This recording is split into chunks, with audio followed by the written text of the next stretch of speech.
우리는 믿음으로 성도가 되고 이 믿음으로만 구원에 이를 수 있음을 알고 있습니다. 그런데 사람들이 말하는 그 믿음의 의미와 모습들을 보면 그 사람들의 모습만큼이나 천차만별의 모습일 때가 많음을 보게 됩니다.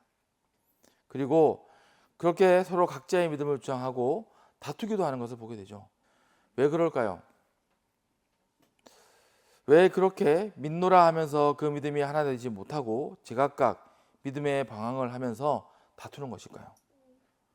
그 이유를 알기 위해서는 먼저 이 믿음의 시작과 근원이 어디에서 비롯되어 있는지를 찾는 게 중요합니다. 우리의 믿음이 나로부터 시작되고 또 내가 그 믿음의 이유가 되어지면요, 그 믿음이라는 것은 각자의 그 모습처럼 다 다를 수밖에 없는 거예요.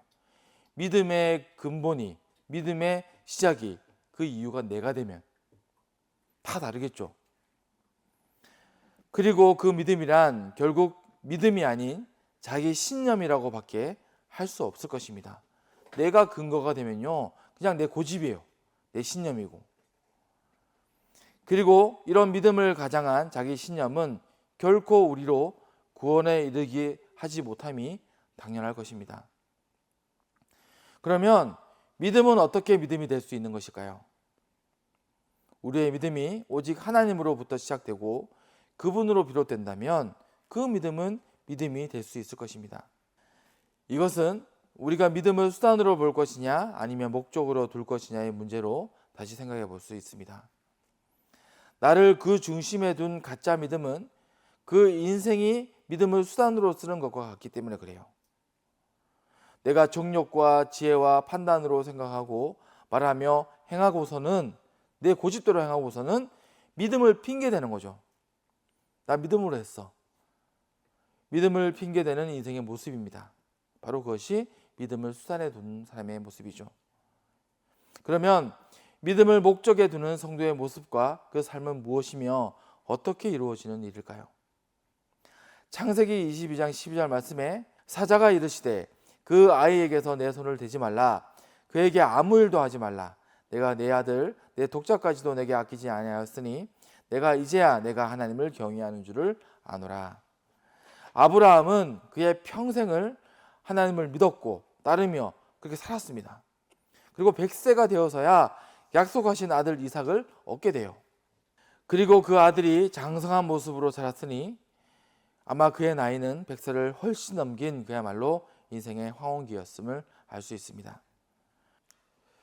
그렇게 100세가 훨씬 넘은 아브라함은 하나님의 명령 가운데 그 아들 이삭을 드려지는 믿음의 결량을 이루고 나서야 하나님으로부터 그가 당신을 경외하고 믿는 것을 인정받았음을 우리는 보게 됩니다.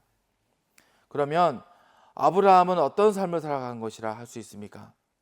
아브라함은 결국 그 평생에 믿음을 이루기 위한 삶을 살아간 것을 우리는 보게 되는 거예요. 믿음을 이루기 위한 삶을 살아간 것입니다. 다시 말해 그 삶의 목적지가 바로 믿음이었던 거예요. 그렇게 성도의 믿음이란 그 삶을 통해 이루어가는 것이며 더불어 그 삶의 목적이 되어야 하는 것입니다. 그렇게 우리의 믿음은 우리의 계획과 욕심의 수단이 아니라 하나님의 의와 그 계획들을 향한 거룩한 목적이 되어서 그것을 이루어가는 삶을 살아가는 것이 바로 믿음의 삶이 되는 것이죠. 그렇다면 성도가 믿음을 목적 삼고 또 이루어가는 믿음의 일이란 무엇이 될까요?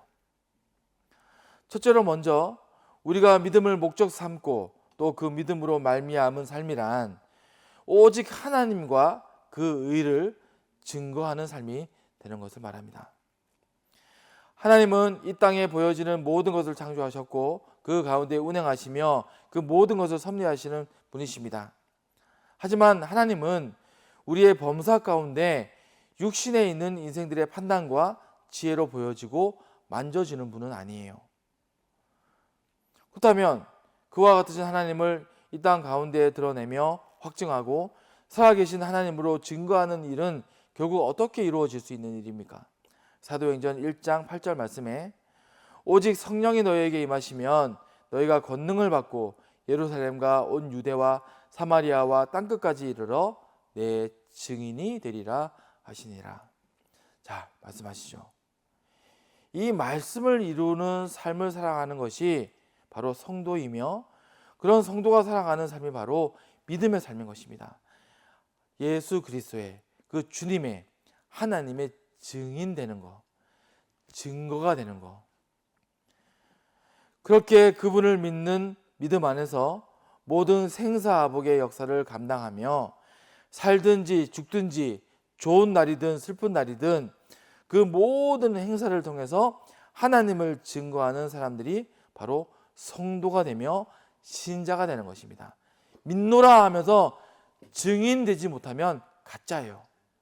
믿노라 하면서 내가 증거되지 못하면 그건 반쪽짜리의 신앙인 것입니다. 실제로 2000년 전 십자가에서 죽으시고 또 부활하신 예수님의 가장 큰 증거는 무엇입니까? 빈 무덤도 아니고요, 남겨진 수의도 아니에요. 바로 그의 남겨진 제자들, 그리고 성도들이 가장 큰 증거고 증인입니다. 사도행전 3장 15절 말씀에 생명의 주를 죽였도다. 그러나 하나님이 죽은 자 가운데서 그를 살리셨으니 우리가 이 일의 증인이라.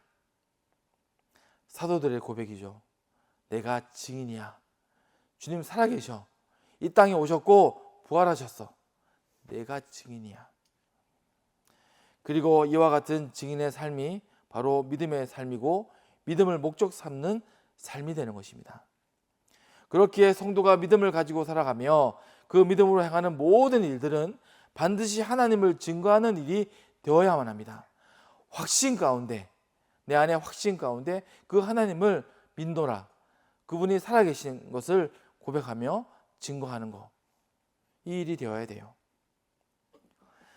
그리고 믿음으로 말미암은 믿음의 일은 이 땅에서 하나님의 뜻을 동역하는 삶을 살아가는 것입니다. 하나님은 그처럼 당신을 증언하고 증거하는 믿음의 사람들을 통해서 당신의 계획과 또 그 모든 역사를 함께 이루어 가고자 하십니다. 그래서 우리는 우리에게 주신 말씀과 성령의 은혜 가운데 작은 걸음일지라도 실천하고 결행할 수 있는 믿음이 되어야 돼요. 그렇게 우리의 기도와 묵상은, 그리고 예배는 우리의 삶으로 반드시 이어져야 온전한 것이 되고 믿음의 일이 될 수 있는 것입니다. 로마서 12장 1절 2절 말씀에 그러므로 형제들아 내가 하나님의 모든 자비하심으로 너희를 권하노니 너희 몸을 하나님이 기뻐하시는 거룩한 산제사로 드리라. 이는 너희가 드릴 영적 예배니라.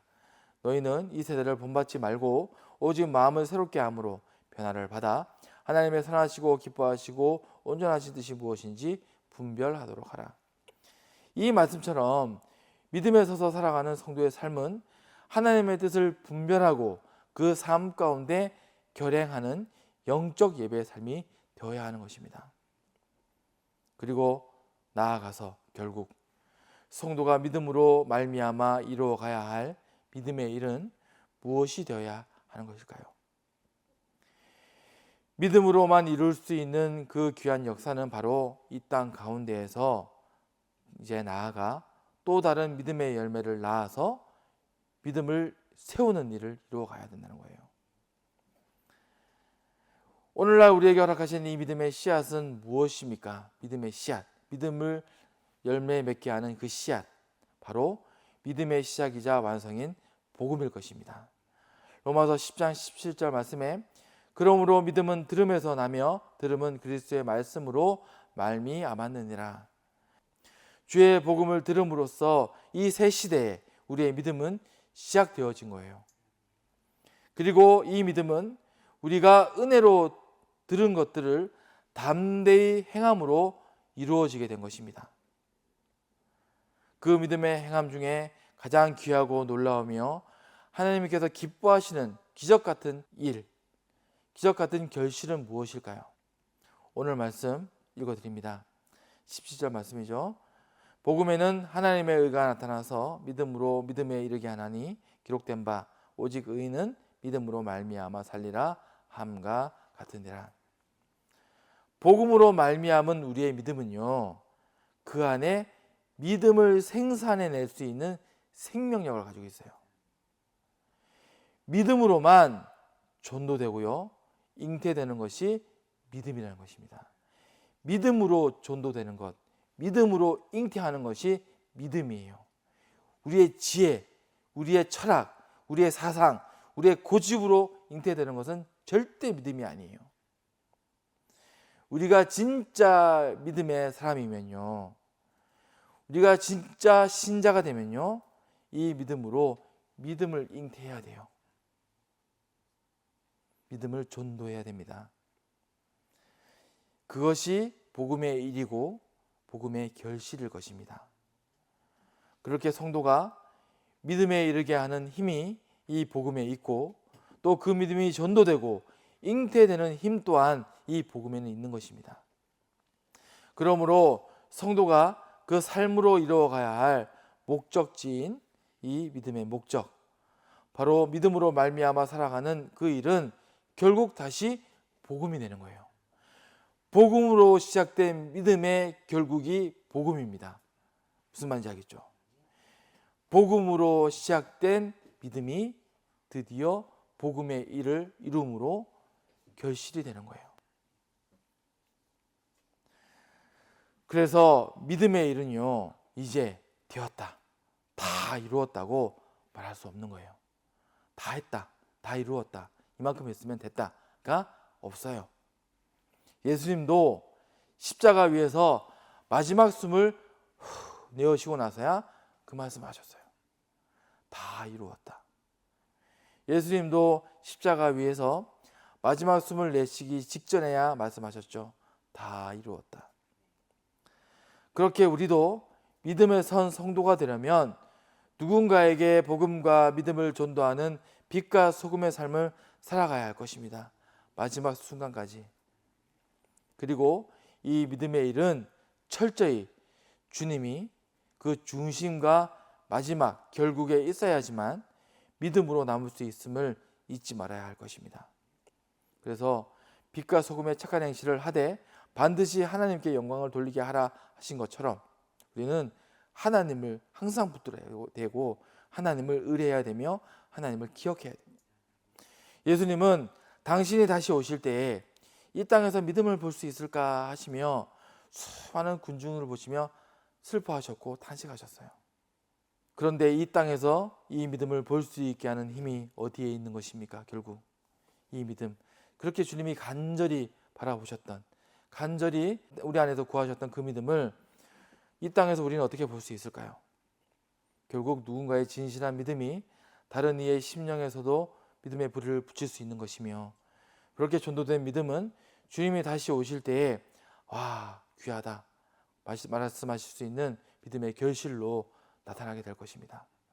사도들이, 그 성도들이 그 믿음의 열매로 또 나아서 전도된 이 믿음을, 이 복음을 가진 우리가 이제 그 믿음의 결실들을 남겨서 예수님께 보여드려야 될 것입니다. 결국 누군가의 진실한 믿음이 다른 이의 심령에서도 믿음의 불을 붙일 것이며, 그렇게 전도된 믿음은 주님이 다시 오실 때 믿음의 결실로 남아 주께 보여지게 될 것입니다. 갈라디아서 2장 20절 말씀 한번 읽어드리겠습니다. 내가 그리스도와 함께 십자가에 못 박혔나니 그런즉 이제는 내가 사는 것이 아니요 오직 내 안에 그리스도께서 사시는 것이라. 이제 내가 육체 가운데 사는 것은 나를 사랑하사 나를 위하여 자기 자신을 버리신 하나님의 아들을 믿는 믿음 안에서 사는 것이라. 하나님의 아들을 믿는 믿음 안에서 사는 것이라. 우리는 이 말씀처럼 주 그리스도를 믿는 믿음 안에 삽시다. 그리고 그 기쁨과 감격의 일을 우리 모두는 감당할 수 있기를 사모하며, 그 믿음의 결실을 낳는 우리의 삶이 되기를 또 사모하며 말씀을 마치도록 하겠습니다.